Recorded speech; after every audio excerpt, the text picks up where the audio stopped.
guys, welcome back to the PMoP podcast. This is a podcast hosted by FilmLaab, and we're talking today about this new space that we're in. So you probably saw that we have now changed locations, and it is all thanks to this guy who is the guest on our podcast today, my brother, best friend, and one of the most talented creatives I know, Talmage Thane. Hey, what's up? Good to be here. Good to be in the studio. Yeah, it's good to have you. Now, the studio, I mean, you smile every time I compliment it. You want to tell everybody why? Mitchell, he didn't have the vision. He thought that this was going to be a waste of money, which I'm dedicated to making sure that it's not. It did cost a lot of money. But now that he's complimenting it, he's eating his words, being like, well, actually, it is pretty cool. And so, yeah, I'm stoked about it. Yeah, in our team meeting today, we sat down and I was like, hey, I just have to eat crow and publicly say, I did not get the vision, and now I do. So this studio is kind of our latest and greatest as far as we're constantly developing. You know, we're constantly trying to work on our spaces to optimize them for not only efficiency and working and editing, but also how can we shoot more? How can we offer the people that we work with more? And we had that studio downstairs, which has been awesome. It's been great. Yeah. And I'll let you talk more about this because this is definitely like your realm.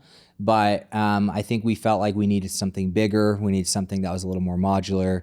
And that's been really important. But before we like dive into all the details, just so you guys know, today we're going to talk about why we believe having a physical space to be able to film, create content, and offer to our clients has been such a game changer for our business, how we've gone about building these things out, how we've leveraged it not only to create our own content, but to offer it to our clients as well, and just why that's made a difference. But before we like dive into all that, I think it'd be really helpful, Tal, if you talk a little bit about, you know, obviously who you are. The OGs know who you are because you're such an integral part of FilmLaab. You've been a day one.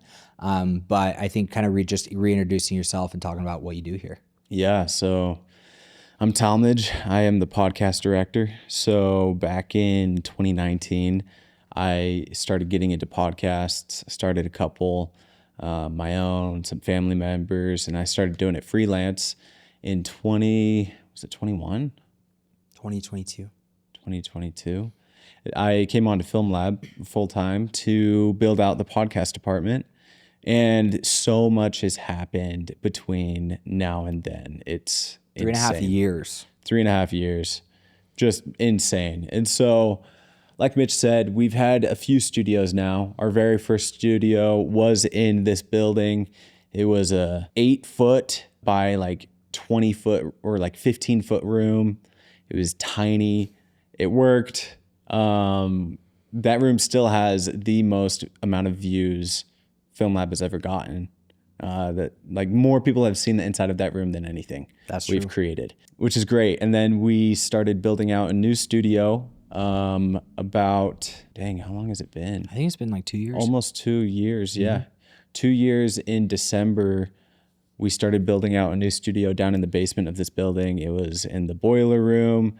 It was just complete mess down there. So that took a lot of work. And it's been great. It's been great. It's a little bit bigger. So it's like 12 feet across instead of 8, but it's still a little confining.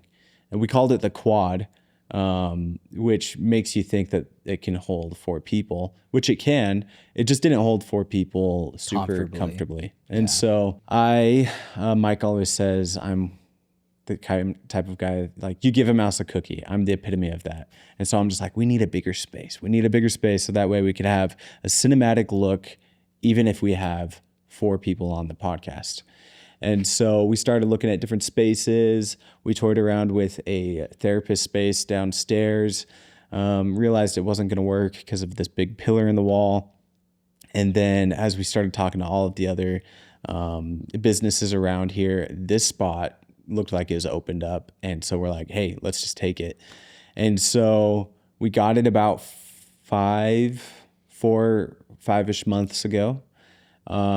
Started trying to work on it, build it, make deals with different contractors to get this thing up and running. And currently, as we're filming, it is operational, but it is not finished. It looks great on camera. I hope you guys think it looks great, but it's gonna look even better once we're done. So this studio is pretty awesome. We have, as you can see, this back wall.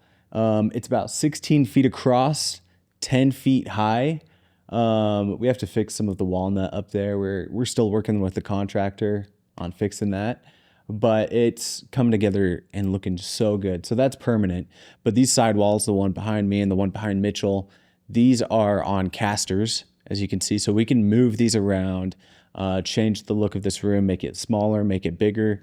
It's going to be sick. We're not stuck with the walnut look either. We will be able to swap out these walnut panels for a stonewashed white looking finish, which is going to look awesome. We have these two big lights. We have 500Cs, Nanlite 500Cs. They have like 48-inch diffusion boxes, and that's not the final product though. What we're going to have is a big 16 by 12 foot lighting grid where we're going to be hanging up a bunch of other Nanlites so we can dial in this for very specific podcasts, specific looks and scenes. It's just gonna look so freaking good. Yeah, it's kind of cool to see like behind the scenes. You guys see we got paper rolls up there that we're gonna be able to do stuff. These are huge windows behind that curtain there. We got couches, other things offset that we can kind of roll in. And then back behind this wall is where we're gonna store a bunch of furniture and things too, which is pretty cool. It took a ton of work. I would say we were working on getting things moving for like probably 95% of the time we were working on this space. And then the final week, it finally started coming together really quickly. And we got it done just in time for an event that we filmed. It's like this room's maiden voyage. We had the Utah marketing group come in. They highlighted some businesses. And we kind of showed off our space at the same time. So it's pretty cool. We finished these wall panels, or like got them put in at least 5 minutes before it started. That's we were so crazy. Cutting it super close, but it came together and people loved it. They were stoked about how it all looked. Well, I mean, it's movie magic, right? Because I mean, people, if you guys are seeing the video of this, it's literally just 3 walls and then it's open to the rest of the studio. But when you're looking through the actual cameras, I mean, you look like you're in this super luxurious, high-end, office lounge area. I mean, it looks like there could be a fireplace right here next to us, or something. So anyway, it's really, really cool. And like, shout out to you guys. It's really hard as a business because you're, especially a small business where you're bootstrapping everything, where you have to ask yourself, one, is it worth the money? Which I knew long-term, yes. And I even said, yeah, if we were in a better spot, sure. But things are tight, as a new company. So it's like, does it make sense to spend all this money and not have that in our pocket when, the economy is so up and down, things are a little bit scary. We have AI coming for all of our jobs, or at least it can feel that way sometimes. But I think over and over, we have shown ourselves and everybody else that taking a bet on ourselves and investing back into our brand, into our studios, into our workflow, into our future, it keeps paying off. And it's not like, we're still definitely in the hole in this space. We just got this live, but I think it is going to make a difference. And just, the response we got on social media sharing it, obviously people who came to the event, I think it's generating a lot of buzz, which will bring more businesses, more individuals in here, and, hopefully to lead to a lot more. And that all came because you and Mike were willing to bet on us. Just want to shout out Nanlite real quick. This is kind of like a mid-roll ad for them. They are our partners on this project. And so they teamed up with us. We went to them. We're like, hey, you are our favorite lighting company. We want to use your stuff. They have been able to help us deck out this space. It looks great just with these 2 lights, but there's going to be more for the paper rolls, for the space. We're super grateful for Nanlite, best lighting partner we could have asked for. And the results kind of speak for themselves. Yeah. I think the thing I love most about Nanlite is because we're going to have it all under one lighting company, we're able to control all the lights from their Nanlink app. And that's just going to make it easy, especially once we have it all up on the grid. We're going to be able to just turn on, turn off lights, change the color, change the intensity. And I think for like studios, as self-service as we can make it, it's just going to be that much more beneficial for anyone who uses it. So yeah, it's going to make a huge difference. So shout out Nanlite. And speaking of like other people using it and renting it, this will be open for rent. So there will be 2 ways to rent this. You can either rent it with a technician, cameras, and audio, or just the space and the lights. And so if you do just the space and the lights, that's going to be significantly cheaper. If you want to use a podcast tech with the lights and the cameras and the audio, that'll be a little bit more expensive. But there'll be a link in the description to that pricing sheet. So if you're curious and want to see what it would cost you, you can go there. So a lot of people talk about like, don't work with family. Like that's the worst thing you can do. And, you know, I think we've had experiences like you and me that I can see where they're coming from because it's hard, right? I mean, it's like super hard, yeah. Oh, because it's really sometimes hard to separate work and personal life. Like, you know, if I'm frustrated with you at work and then, you know, we're at a family dinner the next Sunday, you know, like sometimes that I could feel that, right? And you with me. But I think we've been able to find a really cool balance, and it's actually turned into one of our biggest advantages, you know, like at the end of the day, like people are like, oh, why do you work with your brothers? I'm like, who else do I trust as much? Like who else wants to see me win as much as they do?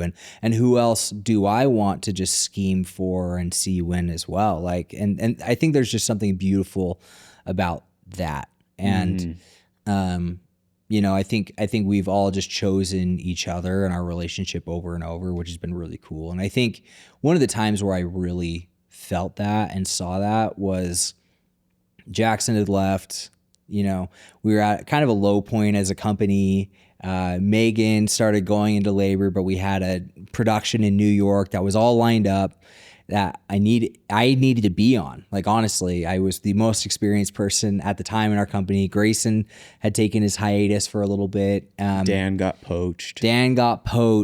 Sky had to leave. We had to let him go. Like, there was just like a lot of like hard things. And it was literally down to you and me, the OGs, Parker, Ty, and then Mike had just come on full time, you know, but he just moved here. Just barely. He sold his house up in Idaho, moved here, and didn't know anything. Knew nothing about video production, anything like that. But neither did I, to be honest. I had no idea like what you guys did. I like did podcast stuff, and I was barely into video. Barely. Yeah, you were shooting on EOS RPs. That's what you were shooting podcasts on. This was like 2.5 years ago now that this happened. But I remember kind of that call. I'm like, hey guys, like Meg's kind of going into labor. I'm not going to be able to go to New York. You know, I'm really stressed about it. And you and Mike were like, we got it. Just don't even worry about it. Go. But of course I'm worried about it because I'm like, okay, like I know Parker and Ty can make it look good, but there's so many other elements to this, directing this whole thing, you know, all the logistics of traveling, of, you know, lining up the talent, making sure that this client was really excited about us. Shout out Ben Checkitts from Roan. You know, we were so excited about this project, and we'd shot some stuff here in Utah, but there were some portions that needed to be done in New York, and we were sweating. Yeah. It was scary because I remember everybody had left. Jackson, Dan, Grayson, and then now you're leaving, and we have this big client, and it's like we have to go to New York. And I was like, yeah, I'll go. I have no idea how I'm going to be able to help, but I'm going to be there. I'm going to hold the boom pole. I'm going to get some audio. I'm going to carry all the sandbags and C-stands. And back then, I don't know why, but we didn't rent gear. We like carried C-stands everywhere. The fact that we would fly with C-stands everywhere just makes me sick. It's like crazy. Just because we were such a new company, so we just didn't think about that kind of stuff. So we're like, carrying this crappy C-stand case that where the wheels are broken. So you're like dragging it or just carrying it upstairs. And Mike had no idea what he was doing with production. So he's just like, I'm going to be the best like production mom, just making sure everything works out well. I'm going to get the rental van and all this stuff. And so he killed it with that. And I just did everything I could to make it run as smoothly so that way Parker and Ty could focus on making the video great. But it was no question whether we were going to do it or not. Yeah. Like there was no question. It's like, since Mitchell's not going to be able to come, should we postpone it? It was like, no, we got this. We're going to just sacrifice a little more time. We're going to stretch ourselves a little bit more because that's what FilmLaab needs. And so, and that's what me and Megan needed. So Yeah. you guys were willing to jump in, and I was able to have our son Rhodes, which was amazing. It was like such a beautiful experience. And I'm just hearing from like you guys, hey, it all went well. Everything's well. good. Don't worry we had a about great time. We watched, what did we watch?